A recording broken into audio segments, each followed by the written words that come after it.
चोटी पकड़ते और सारा दूध पी करके बोलते कबई पड़ेगी चोटी, एक बार मोए दूध पिबत भई अब है छोटी। इतने सालों से हम दूध पी रहे हैं, ये अभी छोटे की छोटी है, बढ़ती नहीं है। आज बोले हम सब जाने चुटिया को बानो लगा के तुम मुझको दूध पियावे, चंदा नहीं दिया तो चुटिया बेड़ी भी नहीं गुथवाएंगे और सुरभि माँ का दूध भी नहीं पिएंगे। मैया बोली मत पीबे, मैं तो बलराम को पिला दूंगी, पतला तू वैसे ही है, हवा चलेगी उड़ जाएगा।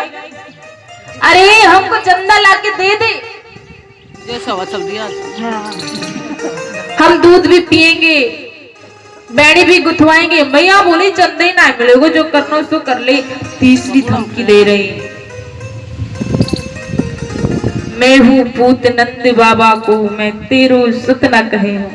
भैया अगर आपने चंदा नहीं दिया तो सारे गोकुल में ढंढेरा पीट देंगे, पंचायत बुलवा लेंगे, एक बड़े से टीले पर खड़े होकर के बोल देंगे कि मैं तो पुत्र नंद बाबा का हूँ, यशोदा मैया से तो मेरी कट्टी हो गई, अब तुमको अपना पुत्र कहलाना है तो फिर चंदा दे दे।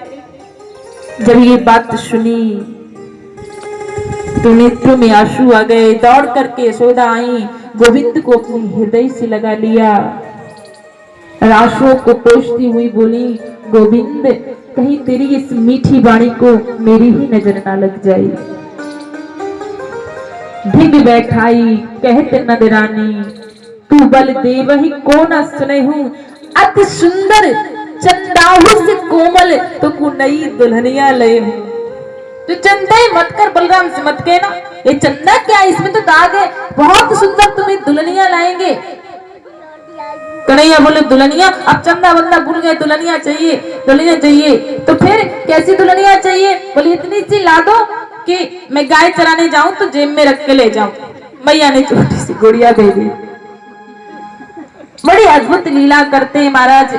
आज क्या देखा गोपियों ने, एक ब्रजा नाम की गोपी है ब्रजमंडल में, उसने आज क्या देखा, नंद रानी का जो महल है ना ये 85 चौक का है, और उस महल में जो आंगन है उस आंगन में आज उस गोपी ने वेदांत सिद्धांत प्रतिपाद ब्रह्म को गौ धूल से दूषित होकर के नृत्य करते हुए देखा। मग्न हो गई, अपनी सखियों की टोली में गई और बड़ी प्रसन्न होने लगी। गोपियों ने कहा अरे बहना क्या हुआ, बड़ी प्रसन्न हो आज? बोले आज मैंने वो दर्शन कर लिया जिसके लिए जन्म जन्मांतर से नेत्र तरस रहे थे। क्या किया तूने दर्शन? वो गोपी कहती है कि गौधुल धूष सरतांग नित्य वेदांत सिद्धांत, ये जो वेद के सिद्धांतों को प्रकाशित करने वाले जो ब्रह्म है, उन ब्रह्म को मैंने आज नंदरानी के महल में गौधुल से दूषित होकर के नृत्य करते हुए देखा है। वेदो प्रणहितो धर्मो हृद धर्मश्री पर्यया, वेदो नारायण साक्षात स्वयं दिशुश्रुतम, वेद साक्षात नारायण का ही स्वरूप है। उन्हीं ब्रह्म को आज मैंने देखा है। उन गोपियों ने सोचा हमको उसके दर्शन कैसे सुलभ होंगे, कैसे जाएं हम उसके द्वार पर जो उसके दर्शन हो जाएं। तो आज नई नई बहुओं ने क्या किया कि अपने अपने घर की मटकियां फोड़ दी। सासू जी बोली मटकी कैसे फूट गई? बोले नंदराय जी को छोरा आए और मटकी फोड़ के चलो गए। अच्छा अब हम जाएंगे तो बात ज्यादा बढ़ जाएगी, तुम जाओ और उलाना देकर के आओ, नंदरानी अपने छोरा को समझा लेना। आज वो गोपियां उल्हाना महाराज देने जा रही हैं। आज नंदरानी ने सोचा ये नई नई बहुएं मेरे घर में क्यों आ रही हैं? नंदरानी दही बुलो रही थी, चौक में बैठी, निकल करके महाराज आंगन में आई। कहो देवियों कैसे पधारना हुआ है? उन्होंने कमर पे हाथ रख लिए, बोली सुनो गोविंद है। क्यों? क्योंकि वो तो रुके नहीं तो चलते बने। क्यों? क्योंकि उलाना तो केवल एक बहाना है, वास्तविकता तो ये है कि वो ठाकुर के दर्शन करना चाहती थी। कहाँ है आपकी लाला? भैया बोली पालने में खेल रहा है, बुलाना जरा। मैया ने आवाज लगाई अरे कन्हैया उठ करके आओ। और कन्हैया ने जैसे ही देखा वो छोटी छोटी गोपियां, बड़ी बड़ी भी गोपियां, केवल बूढ़ी नहीं दिखाई दे रही है। ओ, उनको लगा आज फिर पिटाई होगी, कोई बहाना लेकर के आ गए।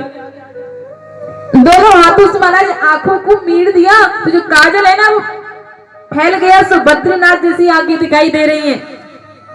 गोविंद बड़े सहमे सहमे आए और मैया यशोदा का पल्लू पकड़ करके पीछे खड़े हो गए। और उस अलौकिक छवि को उन गोपियों ने देखा तो नेत्र बंद कर लिए, उस छवि को अपने अंतर हृदय में उतार लिया। साधु सहज समाधि भरी सहज समाधि में चली गई। क्यों? क्योंकि उस ब्रह्म को देखने के लिए आपको शरीर की आंखों की जरूरत नहीं है, वो अंदर की आंखों से दिखाई देगा। गोपियों नेत्र बंद कर लिए, शरीर के नेत्र बंद कर लिए, वो मन के नेत्र से उसको देखने लगी। जो सूरदासी थे ना, ये सूरदासी जिस मंदिर में रहते थे तो उस मंदिर में मेरे गोपाल की झांकी सजाई जाती थी। अब जिस झांकी को वो वहां के जो पंडित वगैरह थे सजाते थे, जैसे कलर का वस्त्र पहनाते थे, सूरदासी उसी स्वरूप के हिसाब से अपने पद में उसी स्वरूप का वर्णन करते। आज गोविंद ने लाल कलर की झांकी है उनकी, लाल कलर के वस्त्र पहने, तो सूरदासी अपने पद में लाल कलर के वस्त्रों का वर्णन करते। जिस दिन पीले पहने तो पीले। पंडितों ने सोचा ये सूरदास बड़ा चक्कर है, इसको कैसे पता चल जाता है। हम लोग बड़ा इसको संत मानते, कहीं ऐसा तो नहीं कि इसको कहीं से पता लग जाता हो कि आज हरे कलर की ड्रेस पहनने वाले हैं ठाकुर, पता लग जाता हो इसको। ओहो, आज क्या किया महाराज, उन पंडितों ने बाल गोपाल जी को निर्वस्त्री रहने दिया, कपड़े ही नहीं पहनाए। उठाओ तान, कैसे लग रहे हैं सूरदास जी हमारे गोपाल। सूरदास ने दुपट्टा मुंह पे लगा लिया, आज तो पूछो ही नहीं मेरा ठाकुर कैसा लग रहा है। अरे तो बोलो तो कैसे लग रहे हैं। बोले कैसी, बहुत शर्म आती है। अरे बताओ ना। सूरदास जी तुरंत बोल पड़े, आज हरि देखे नंगम नंगा। सुनो, आज तो पूछो ही नहीं। कांधे वस्त्र गल माल विराजत, छवि पर उठत तरंगा। बड़े अद्भुत दिखाई दे रहे हैं मेरे ठाकुर। पंडितों ने हृदय से लगा लिया, तन की आंखें नहीं दी पर मन के चक्के तो आपके खुले, तो उसको देखना है तो मन की आंखों से देखना पड़ेगा महाराज। तो इन गोपियों से यशोदा मैया बोले नेत्रबंद किए ही रहोगी या कुछ बोलोगे भी। गोपियों ने उल्हाना देना प्रारंभ कर दिया। बत्सान मुंचन कुछ समय क्रोश संजाते हंसा, स्त्रियं शादिवत्यधिपये कल्पते स्ते योगे। मरकान भोजन विजति संची नाक्ति भांडम भिनाप्ति, द्रव्य लागी सग्रह कुप्तो यापी प्रकोष्ठ तो कान। क्या कह रही है महाराज गोपियां, बहुत ध्यान से सुनो। नंदरानी, आपका जो लाला है ना बहुत नटखट है। क्या नटखट है? बोले ये हमारे बछड़ों को खोल करके दूध पिला देता है और भाग जाता है। नंदरानी बोली ये तो कोई बात नहीं हुई। अरे बछड़ों को खोलता है तो थोड़ा काम ही तो करता है। क्यों? क्योंकि गाय दुहने के पश्चात बछड़ा खोला जाता है, उसको दूध पिलाया जाता है, तो थोड़ा काम ही तो करे। गोपी बोले शिक्षा मत दो। अरे नंदरानी, तब नहीं जब उनको पता चले कि हम गाय धोने वाले हैं, बाकी ठीक 1 घंटे पहले ये बछड़ा खोल देते, सारा दूध पिला देते। हम जब धोने के लिए जाते तो हमको 1 बूंद भी नहीं मिलता।